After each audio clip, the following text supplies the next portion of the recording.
First program is about the concept of timer programming.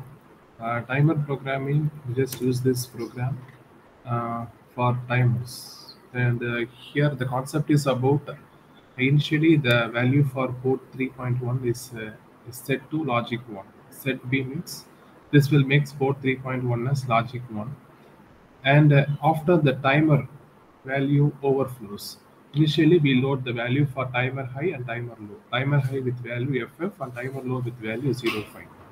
The, the count value we will going to load for the timer is FF05. The timer will be overflowed if the value for timer reaches FFFF 4F.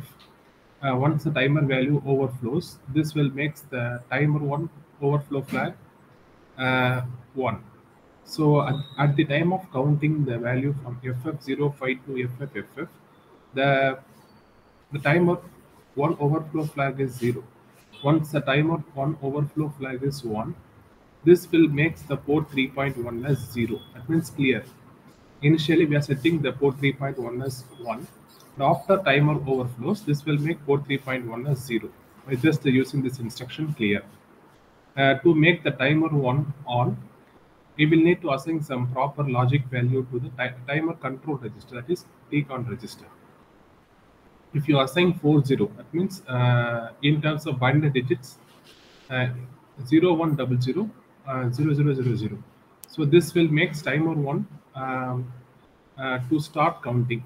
So once the timer 1 overflow, this will make the timer 1 flag goes to 1. Once the timer 1 flag overflows, this will make the port 3.1 from logic 1 to logic 0. Initially it is 1, it goes to 0 after timer getting overflowed. Then we are turning off the timer 1. So once the job is completed, we will need to turn off the timer. If you apply 00, this will make the timer 1 off.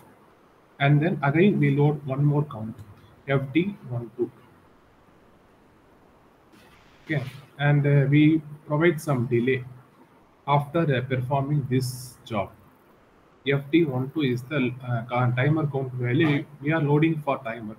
So the timer 1 overflow flag will be goes to 1 once the value FD12 reaches FFFF.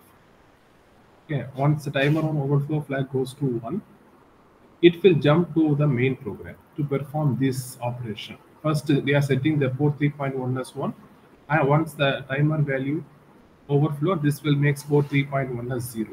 Likewise, this operation will be performed for a given number of times.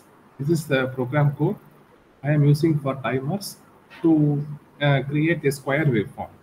Okay, to create a square waveform, I am loading the proper count value FF05. This is the count value. I will need to I will need to load for timers to create a square waveform. If you make port 3.1 as logic 1, logic 0, this will create a square type waveform at the output. In the simulation, we can able to visualize the only the value changes in the port 3.1. Initially it is 1, it will goes to 0 after overflow. And then again it will be initialized to 1, and then after time of 1 overflow, this will be goes to 0. This process will be keep on continuing for a number of times. Now I copy the program code and I am pasting in the simulation. For timer programming for 8051, you will need to use EDSIM. EDSIM 51DI. You will need to download from the website. I already posted the procedures how to download the EDSIM 51, how to install it. You will need a Java software in there. So right click the file and open with Java TM platform SC. Okay, if this name not show means choose default program and search where the means Java program is available. Choose Java platform SC binary. This will open one window, graphical window for EDC. I hope you already submitted some experiments in this using this software. Just to open EDSIM and paste this code. Okay, you will get this type of window. Create a new file. create a new file, and this will open this type of window. Just to paste the code for timers. Okay, this is the program code to generate a square waveform. Okay, just paste the code and click run. See the timer initially 0000. So after running the program, this will start changing the value for timer one. I'll pause the program. I'm running the here. Here we use timer one. So this is for timer zero. This is timer one. Value for timer one keep on changing. Initial assigned for value for timer is FF05. When the timer will be overflowed, it once the value for timer reaches FFFF. Okay, see initially the port 3.1. Port 3.1 is 0. So it is overflowed, already overflowed. So I will start from initial step. I close the program and I am reopening again.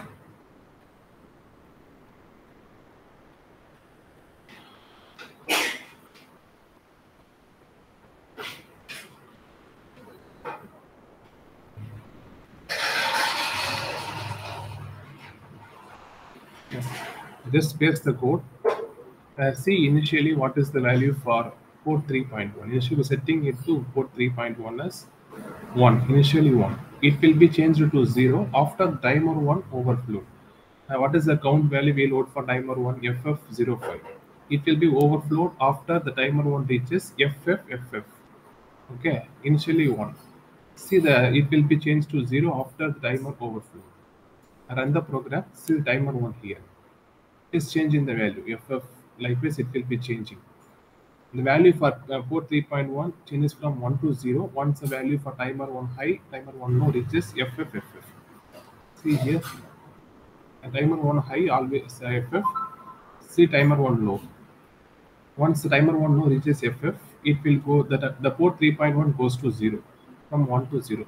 See, here after reaching FF, it will goes to 0. Likewise, the program will execute for a sequence number of time. Okay, this is the procedure how to how to use timers and how to change the value for ports. Just use this procedure for preparing lab experiments, and just take the screenshot of this window and paste it in the lab manual.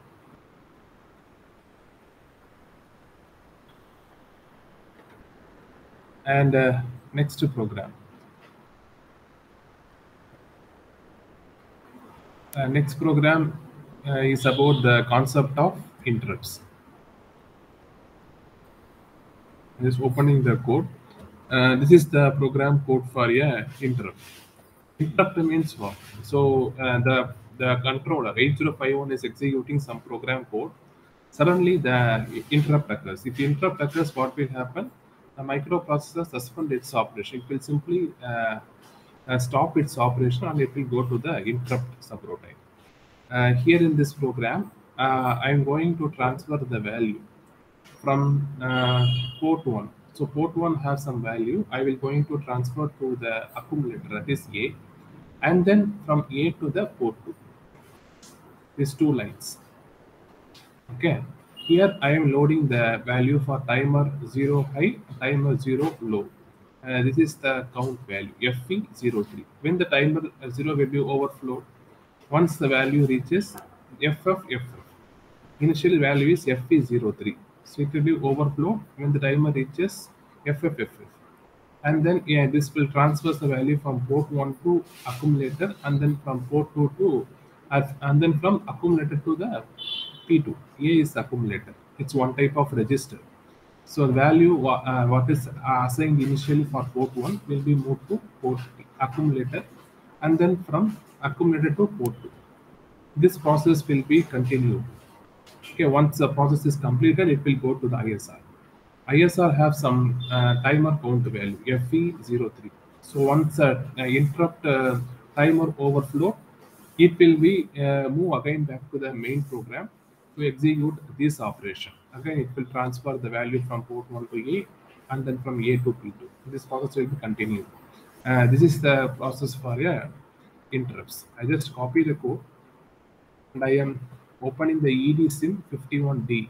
Okay, it's already used for 8051 to perform the addition, subtraction, multiplication, everything. Just to open it, using Java TM platform SC binary and paste the code and run the simulation.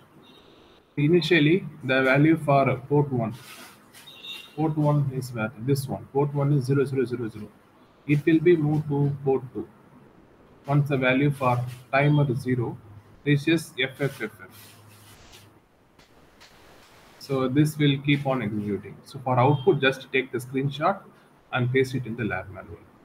This is the way how to do the experiment for timers and interrupts in 8051. So for to run this two programs, we need a EDSIM51 simulator. Okay, I already how to open this simulator to perform the addition, subtraction, multiplication. The same procedure you will need to do for timers and for interrupts. Just refer the video and you will get idea.